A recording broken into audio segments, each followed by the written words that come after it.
Assalamualaikum warahmatullahi wabarakatuh. Alhamdulillahil malikil haqqil mubin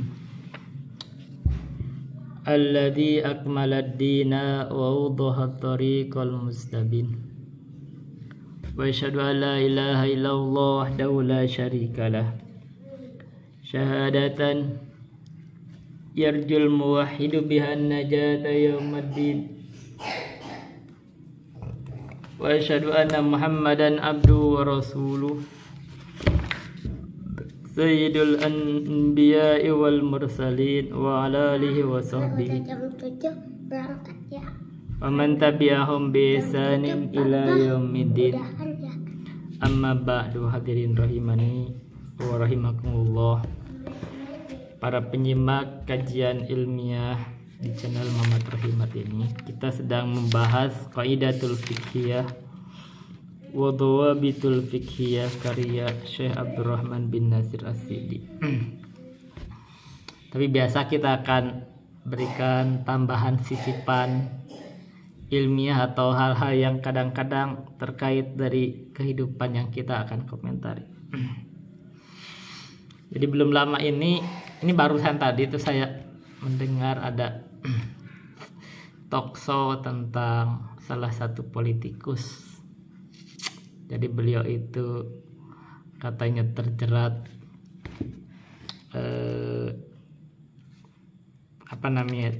kasus asusila. Saya tidak nyebut namanya kan, kita cuma tidak akan nyebut nama. Apakah karirnya itu habis untuk konteks masyarakat Jawa Barat atau Indonesia? Maka saya itu beri ulis-ulasan ya tadi. Jadi masyarakat kita itu, kalau sesuatu itu terjatuh, kalau seseorang itu jatuh atau melanggar prinsip norma kesusilaan atau etika yang sifatnya susila, memang cenderungannya di kita itu jatuh. Jadi ini berlaku untuk para ustadz, berlaku untuk para pejabat publik. Jadi kalau ketahuan misalkan berzina misalkan itu pasti jatuh. Ini untuk masyarakat kita, kan masyarakat kita ini kan masyarakat yang secara umum agamis, muslim gitu secara umum. Dan itu kalau masalah perzinahan, semua orang itu sadar bahwa itu adalah dosa besar. Satu.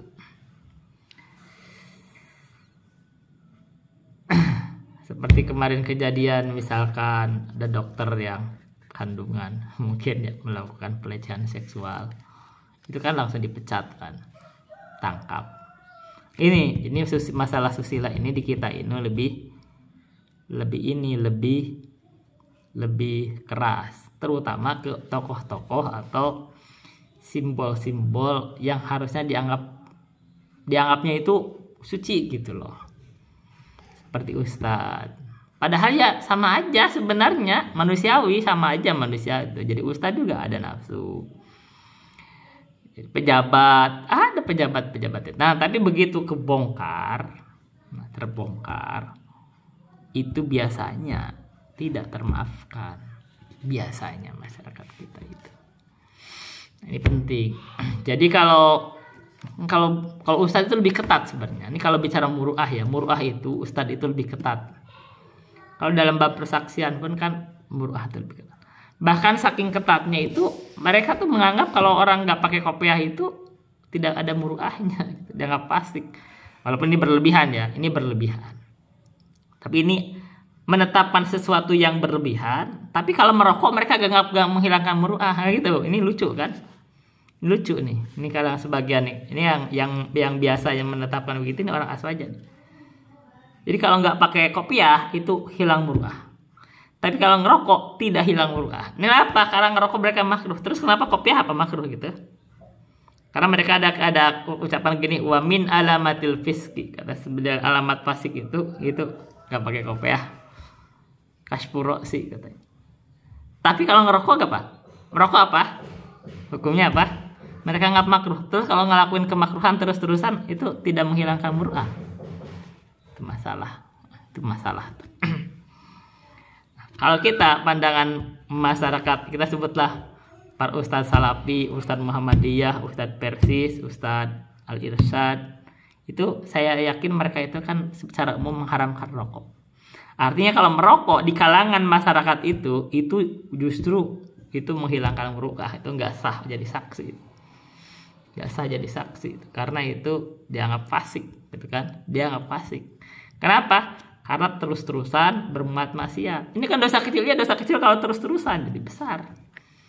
Rokok, hati-hati. Tapi di masyarakat Aswaja, rokok itu dianggap makruh, tidak haram. Kalau mereka ngerokok tidak menghalangkan muruah, gitu. Jangan mau jadi saksi, itu udah jadi saksi pada merokok. Ini bayangin kalau misalkan tidak jadi saksi, gak ada yang sah kawin itu. Aswaja. Semua kiai pada merokok. Nah gimana coba bagian gitu, hati-hati. Jadi perlu ditinjau kalau rokok itu, kalaupun makruh, kalau terus-terusan itu menjaga muruah enggak? Sesuatu yang makruh terus-terusan itu harusnya itu muruah itu jatuh. Kalau jatuh muruah, apakah menghalangi keadilan enggak? Itu kalau orang terus-terusan di dalam kemakruhan. Nah ini harus diperhitungkan. Jadi kalau terutama yang biasa jadi saksi kan, ini berat jadi saksi kan, ini akhirnya keadilan segala macam. Ini rokok.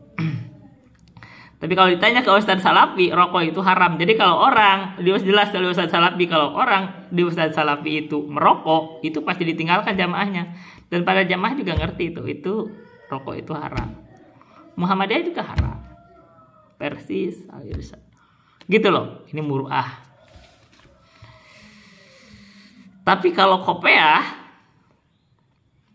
itu jadi kebiasaan. Tapi kalau dia lepas dari pakai kopiah itu ya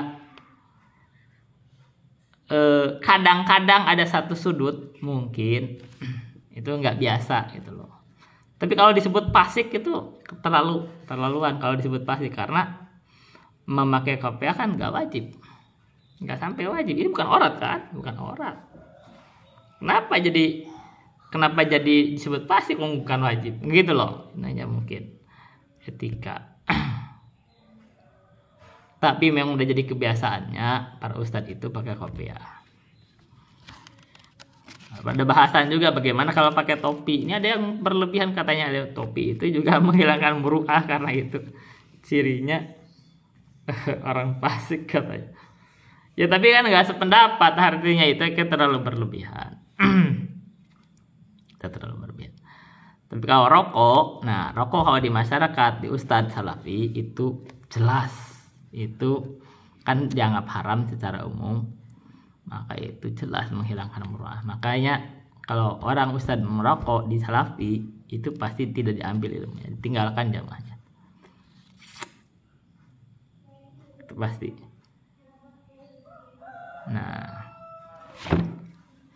Tapi kalau di masyarakat Aswaja, rokok itu bukan menghilangkan muruah. Ini jadi perbedaan apa? Perbedaan pandangan.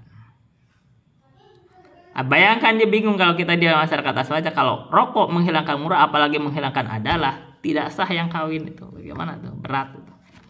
Satu. Yang kedua, kita lihat dari tinjauan masalah akidah. Di masyarakat Aswaja itu, mereka itu menganggap aib, bahkan bisa menganggap mujasimah, kafir, atau apalah gitulah. Orang yang kalau menetapkan sifat-sifat Allah, walaupun ada dalam Al-Quran, perhatikan Allah itu istiwa di atas arsy, itu mereka itu menolak itu. Karena mereka berpatokan dengan ilmu kalam katanya. Ilmu kalamnya itu katanya Allah itu mukhalafatul lil hawadisi, jadi berbeda dengan makhluk. Bahasa lainnya Allah nggak butuh tempat. Dianggap mereka itu kalau Allah di atas arsy itu artinya bertempat. Makanya itu kalau menetapkan Allah di atas arsy, Allah memiliki tangan, walaupun ada dalam Al-Quran, Allah punya wajah walaupun ada dalam Al-Quran, itu muruah atau dianggap celaan. Kalau mereka nggak berani nyebut kafir, ya maksudnya nyebutnya itu menyimpang di masyarakat Aswaja. Ini perselisihan. Tapi kalau ditanya ke masyarakat di Ustadz Salafi, Muhammadiyah, Persis, Al-Irsyad, justru kalau orang tidak menetapkan Allah di atas arsy, tidak menetapkan sifat-sifat Allah, dia jatuh di dalam bid'ah, yaitu Mu'attilah. Nah, ini kan perselisihan. Ini adalah jadi bahan diskusi kita selalu ungkap. Dan saya nih dulunya itu masyarakat aswaja, yang saya diajarkan oleh guru saya itu begitu, Allah tidak punya tangan. Dan saya menolaknya kenapa? Gak sesuai dengan Quran, gitu masalahnya. Jadi kita sekarang sedang mentarjih masalah, gitu. Kita itu harus mentarjih masalah, tidak semuanya benar. Oke, berikutnya. Ini kita bicara pandangan perbedaan culture ya. Masyarakat kita juga ada perbedaan culture-nya. Di masyarakat Islam itu beda culture tuh. Di kalangan masyarakat aswaja itu dianggap biasa kalau pergi ke kuburan, tabaruk di kuburan, berdoa di kuburan atau mengaji di kuburan. Kadang itikaf di kuburan, membangun kuburan mereka biasa tuh. Bangun kuburan mereka itu biasa, coba perhatikan orang. Itu merasa tidak aib itu. Tapi kalau tanya ke Ustadz Salafi, kalau Muhammadiyah, ke Persis, ke Al-Irsyad, membangun kuburan itu aib, itu diharamkan itu. Bahkan di ilmu asal juga ada di takrib itu, diharamkan itu. Kenapa bisa begitu? Itu. Mereka kan tahu takrib, dan mereka kayaknya menyepelekan takrib ya. Ini saya tuh baca takrib, dia bilang katanya tuh, oh ini takrib aja belepotan. Kalau dibilang takrib aja kayak sepele banget takrib. Takrib ini kitab yang pegangan umat Islam itu banyak yang itu bukan jangan disepelekan, harus dipahami, diamalkan gitu loh. Mereka itu mengagungkan i'anatul thalibin, justru i'anatul thalibin itu banyak masalah. Yang harus diutamakan takrib justru. Tapi mereka itu menyepelekan takrib yang itu lebih senior. Ya udah apa dipakai tapi bilang takrib aja, ini kalimatnya kalimat penyepelean. Dan saya nolak itu. Itu justru takrib itu harus jadi matan pokok yang diajarkan. Dah habis itu kita rujuk loh. Mereka ternyata tidak mengamalkan dalam takrib kan. Begitu bangun kuburan itu tidak sesuai takrib. Matan Abu Syuja ini harus dipegang. Dan mereka justru berpegang, ada yang nyebut kata boleh itu di dalam i'anatul justru i'anatul thalibin masalah kalau begitu. Berikutnya. Ini masalah muru'ah. Ada yang beranggapan begini sekarang. Saya baru aja ketemu juga ada ucapan begini. Katanya ada seorang bupati itu terpilih itu gara-gara datang ke haulan orang Habib. Nah, kita bicara Habib yang udah meninggal. Berkahnya Habib yang udah meninggal saya terpilih jadi bupati. Bayangin nggak? Bayangin nggak? Ini apa tuh hukumnya? Itu kan kalau secara ditinjau masalah itu secara akidah. Terus emang Habib itu bisa menjadikan kamu kamu terpilih jadi bupati itu bukan oleh izin Allah, bukan takdir Allah. Masalah itu. Ini karena Habib ini udah meninggal ini, terus masih ada hak, ada rububiyah gitu, kita masih menjadikan seseorang jadi bupati. Masalah itu bisa menyebabkan kesyirikan. Masalah, dan ini nggak sadar itu. Jadi ini kritikan kan. Oh mereka itu gimana ya? Sensitif terhadap kopiah, misal dianggapnya fasik. Tapi hal-hal yang nyerempet kesyirikan atau bisa jadi itu biasa. Mana? Rokok yang dianggap banyak merugikan biasa.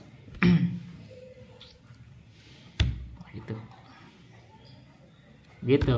Hati-hati.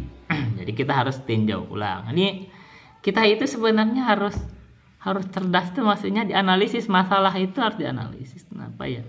Ini kembali ya, kita ilmu ini jangan hanya dalam kitab. Ini kita ini berhadap di masyarakat, realita masyarakat. Masyarakat kita itu analisis dengan kitab-kitab yang ada, dengan Al-Quran, dengan Sunnah, dengan kitab-kitab ulama. Bener gak? Itu yang saya lakukan juga. Kalau nggak gitu, kita hidup di masyarakat. Apakah kita anggap benar semua gitu? Oh ini udah jadi kebiasaan, terus kebiasaan kita benar semua. Tidak kita bisa tinjau. Ini kita tinjau masyarakat kita ini benar gak? Ini kan gitu, kita tinjau. Bangun kuburan, bener gak? Buka kitab-kitabnya, buka Quran, buka hadis, buka ucapan ulama. Bagaimana pandang? Ini kita itu jangan udah biasa. Jadi kalau dibiasain jadi biasa. Ini kan gara-gara ada yang biasain. Gitu. Nah ketika kayak seperti saya tinggal di tengah masyarakat, tinggal di tengah masyarakat aswaja, begitu saya melakukan tinjauan. Ini nggak sesuai dengan ilmu-ilmu yang saya pelajari, itu saya ingkari. Yang ada itu dimarah, dibenci. Nah, justru masalahnya adalah ini ilmu ini harus relevan dalam kehidupan gitu loh. Ilmu itu dipraktekkan dalam kehidupan. Sekarang bayangkan nggak kalau misalkan ada sesuatu yang dianggap mungkar, bangun kuburan, ada bangun kuburan megah. Menurut saya itu mungkar karena itu bisa menyebabkan kesyirikan. Satu. Yang kedua, kenapa? Karena itu ada pengagungan terhadap yang dikubur. Dua, ada bentuk pemubadiran harta. Tiga. Terus kalau saya tidak ingkari, apa manfaat ilmu di atas diri saya? Itu justru tidak bermanfaat ilmunya. Kenapa? Karena punya ilmu kamu tidak tinjau gitu loh. Tidak ada rasa kegelisahan. Kita itu sebenarnya merasakan ada kegelisahan. Makanya kita ada sikap, oh kalau begitu menolak minimal dengan hati, apalagi dengan lisan, apalagi dengan, kalau tangan bukan urusan kita bukan penguasa. Nah gitu. Jadi ini ilmu harus kita praktekkan dalam kehidupan. Ada tinjauannya. Ini kalau kita belajar, baca Quran, baca hadis, baca kitab, ini kita jadikan itu alat untuk menganalisis. Masyarakat itu kita analisis, bahkan kebiasaan kita sendiri analisis. Kita harus akui aja, saya juga mungkin banyak dosa kok. Saya juga banyak dosa, pasti itu. Kita banyak hidup dengan dosa. Tapi kan lebih baik kita mengaku dosa daripada merasa benar. Sehingga kita tidak pernah beristighfar. Jangan menjadi merasa udah benar aja. Kita analisis diri kita sendiri supaya kita sadar kita ada dalam dosa dan banyak beristighfar. Saya sendiri kadang-kadang kita misalkan jatuh dalam dosa ya, kita ngerasa itu dosa itu ada terpaksa atau gimana, kan gitu kita analisis. Gitu, dianalisis. Menganalisis diri gitu. Dan kalau kita sadar dengan itu, kita itu akan banyak bertobat. Beda sama orang akan merasa benar karena kita gak menganalisis. Apalagi merasa benar padahal salah tadi. Oh ini kan tabaruk. Saya ini tabaruk ini adalah ahlus sunnah. Dia nganggap ahlus sunnah dengan tabaruk ke kuburan-kuburan gitu loh kan.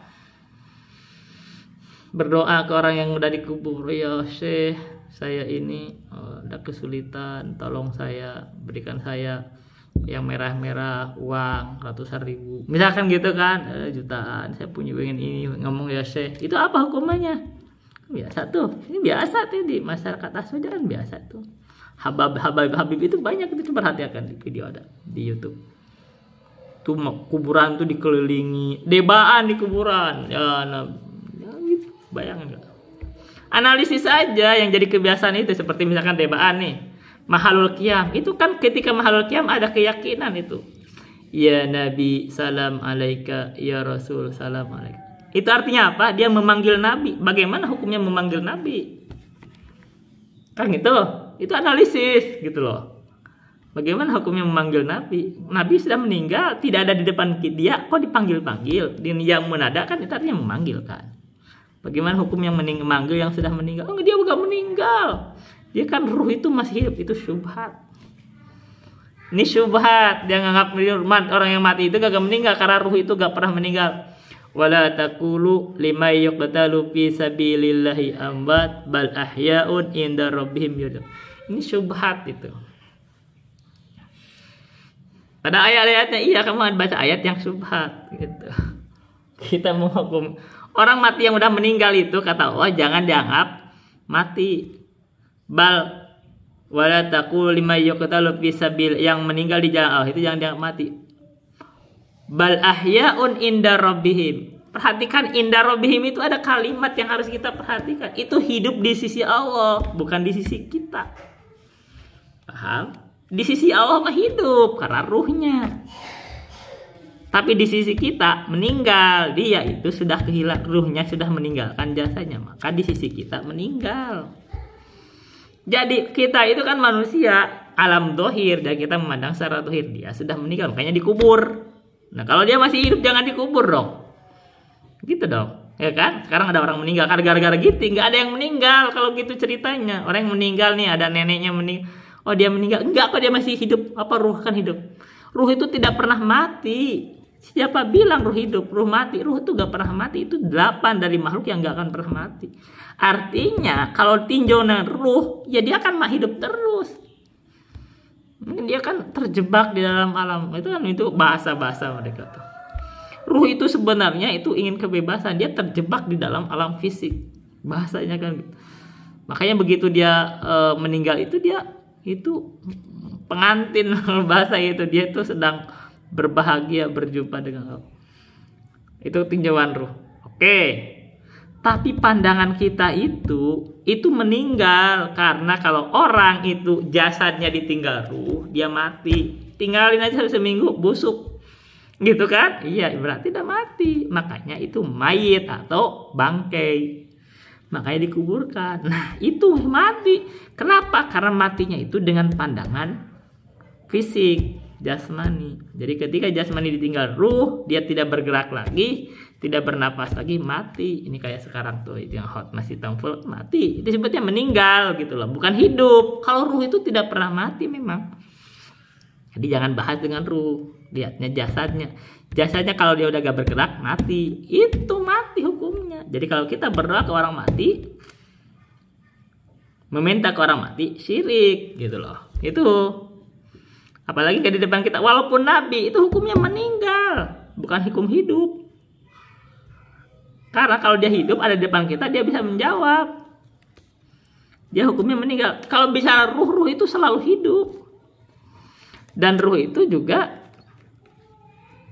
ruh itu tidak di depan kita juga gitu loh. Kita nggak tahu ruh kita, jadi nggak usah bahas ruh gitu loh. Kita nggak tahu juga.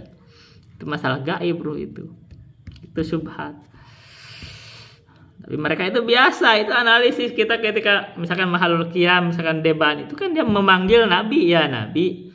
Bahasa itu marhaban, marhaban, marhaban, marhaban ya Jadal Husain.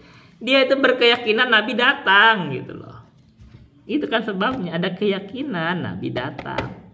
Makanya mereka mengatakan marhaban. Marhaban itu artinya Nabi datang, kucluk datang. Maka mereka berdiri menghormati Nabi. Ini masalah kan? Keyakinan dari mana itu Nabi datang? Begitu kan? Kemana? Jadi kalau mau salawatan bukan begitu caranya. Ini analisis ilmu. Kalau salawatan itu, jadikan Nabi itu objek. Yang dipanggil itu bukan Nabi, tapi siapa? Allah. Jadi Allahumma sholli ala Muhammadin. Muhammadnya sebagai objek dia. Jadi kalau Allahumma sholli Muhammad kan bisa, tapi dikasih jar majrur jadi ala Muhammad. Asalnya itu objek. Sholli Muhammad. Jadi yang diminta itu Allah. Nah, kenapa Allah yang diminta? Allah itu hidup. Begitu keyakinannya. Kalau Nabi meninggal, hukum itu begitu. Kan Nabi sudah meninggal. Jangan bikin subhat Nabi masih hidup. Kalau begitu, kalau udah hidup semua, ya udah hidup semua. Kalau begitu, akhirnya mereka beranggap boleh berdoa kepada orang mati karena dia masih hidup, ruhnya hidup. Itu mah subhat. Bahkan orang yang masih hidup aja, kita ada guru kita hidup. Ketika ngomong misalkan kepada guru kita, ya Syekh, padahal dia itu ada di sana di Arab misalnya, nggak ada pakai telepon, ya Syekh. Karena ada yang bisa itu bentuk itu syirik juga karena Syekhnya gak mendengar walaupun masih hidup. Kecuali by telepon boleh. Gitu. Ini apalagi Nabi yang sudah meninggal, hukumnya udah meninggal gitu. Jangan bikin syubhat ya masih hidup. Ketika membuat syubhat, oh semua ruh itu gak pernah meninggal, gak pernah mati, maka kita berdoa kepada orang yang sudah meninggal, itu gak syirik karena dia masih hidup. Itu syubhat itu. Ya kalau begitu semua ya sama statusnya jin. Jin itu masih hidup. Jadi kalau kita berdoa sama jin, itu kan jin itu hidup. Itu yang ada di pohon-pohon yang dia itu hidup. Tuh kalau apa bedanya kalau begitu caranya?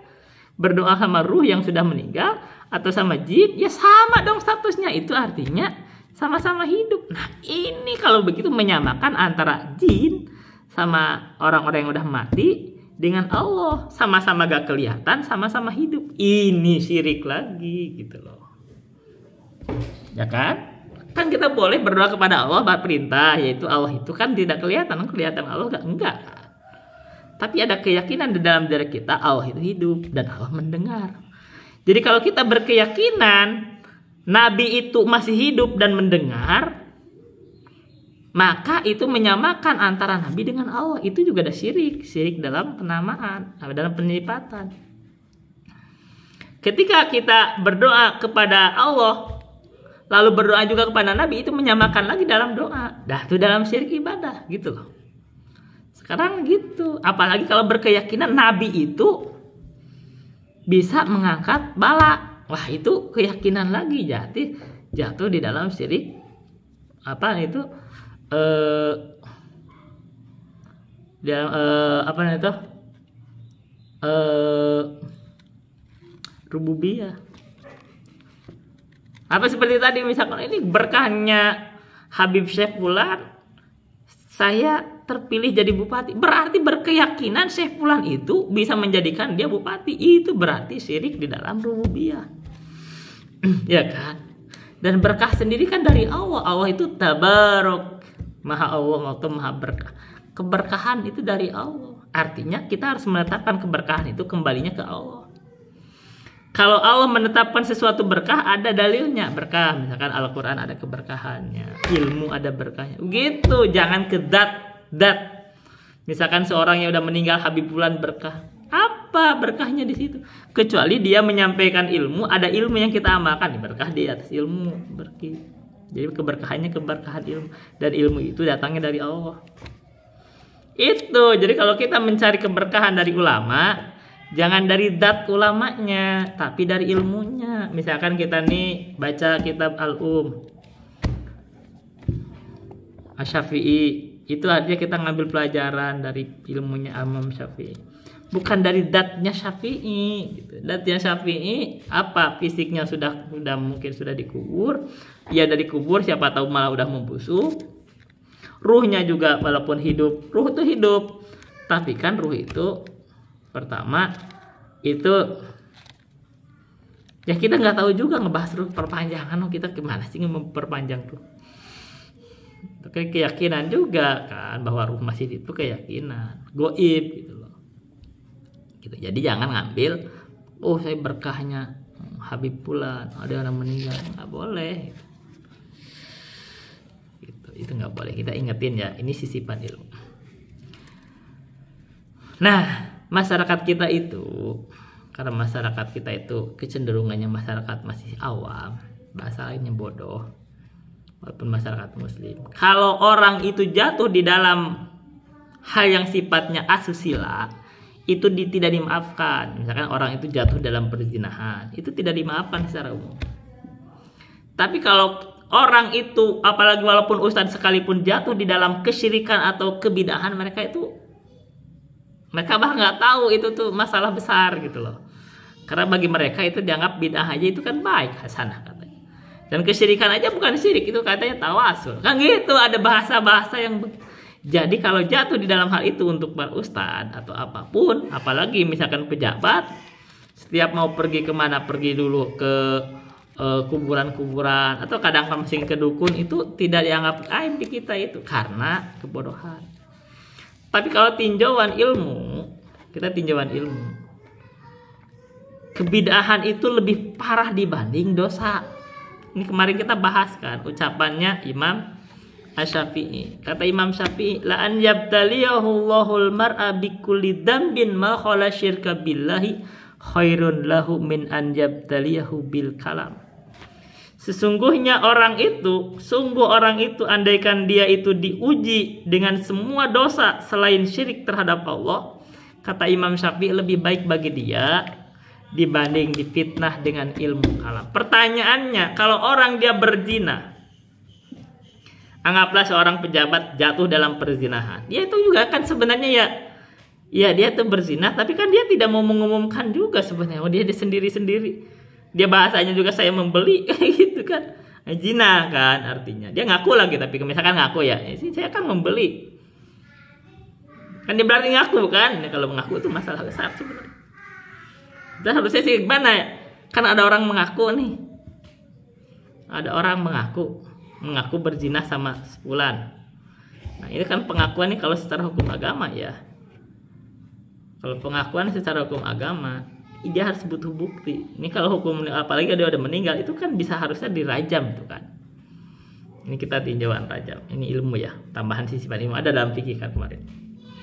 Jadi kalau orang mengaku saya udah berzina sama si fulan dan si fulannya sudah menikah, itu artinya dia itu mau menyeret dia itu untuk dirajam sampai mati dalam hukum Islam. ya kan? Dia ngaku, oke. Kalau dia ngaku, nah harus tanya sama si Fulan itu, dia ngaku nggak? Kalau dia ngaku juga, itu hukum rajam kena itu, ya kan? Ngaku, misalkan ngaku nih, saya kan cuma berapa kali saya membeli, sama aja zina statusnya, ngaku kan gitu. Kan dia ngaku kan? Kalau dia ngaku, itu hukum rajam, itu dalam hukum Islam itu sampai mati. Karena sudah menikah, ya kamu udah punya istri juga, istri cantik, kamu kok berzina, misalkan gitu loh. Terus gimana? Nah kalau dia ngaku, harusnya jangan ngaku gitu loh, harusnya jangan ngaku nih harusnya nih jangan ngaku. Enggak. Kalau kamu tidak ngaku, nah kamu minta bukti sama dia, dia itu mau ini apa namanya itu, mau apa, dia itu mau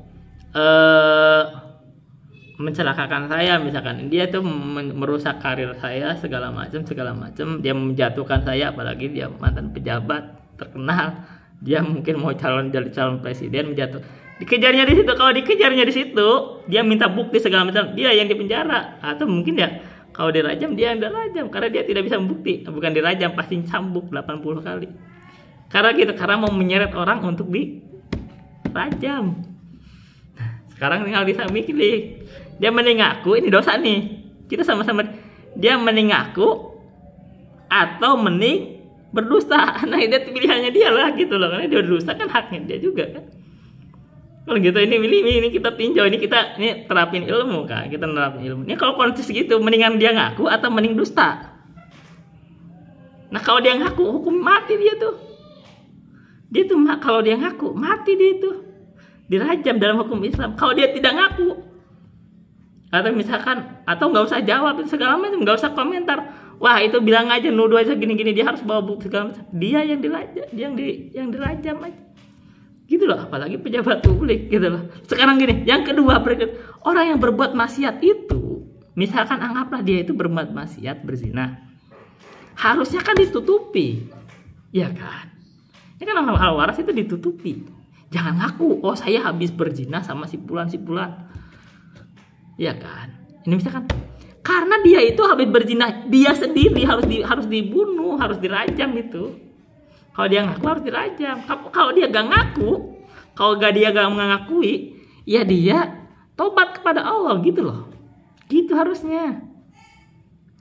Tobat kepada Allah. Kenapa apa yang dia ditutupi oleh Allah dia buka ke publik? Ya begitu buka publik ya mereka tahu ya, akhirnya ya publik boleh komentar dong, dia udah tersebar. Ya kan? Ini udah tersebar. Masalah yang tersebar gak bisa ditutupin lagi. Nah tapi gitu konteksnya. Misalkan gini, tapi kan saya punya anak, ya kenapa kamu melakukan itu? Misal apalagi misalkan, iya kalau misalkan kalau bisa pelacuran, ya kenapa kamu mau melacurkan diri? Itu risiko artinya. Kalau punya anak di situ risiko. Kata si Fulannya misalkan gini, saya kan beli.